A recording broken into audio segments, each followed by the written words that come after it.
Butter egg masala కోసం ముందుగా jar లో టమాటాస్ 2 వేసుకోవాలి, మిరపకాయలు 2, 1 అంగుళం అల్లం, 4-5 వెల్లుల్లి, చెక్క, లవంగాలు, మిరియాలు, ధనియాలు అన్ని కూడా ఇప్పుడు వేసుకోవాలి.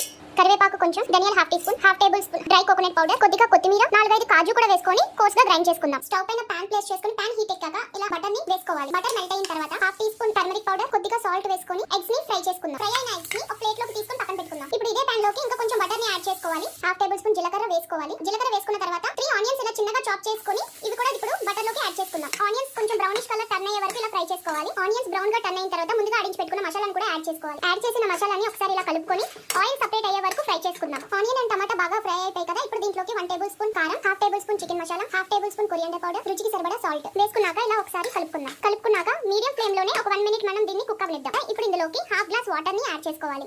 ఎగ్స్ ని ఒక్కొక్కటి ఇందులోకి డ్రాప్ చేసుకుందాం. వేసుకున్న ఎగ్స్ కి ఈ మసాలాలన్నీ కూడా కలిసేలాగా ఒకసారి ఇలా కలుపుకొని ఒక 10 మినిట్స్ మీడియం ఫ్లేమ్ లో మూత పెట్టుకొని కుక్ చేసుకోవాలి. 10 మినిట్స్ తర్వాత ఇలా లాస్ట్ కి ఫ్రెష్ క్రీమ్ యాడ్ చేసుకొని ఒకసారి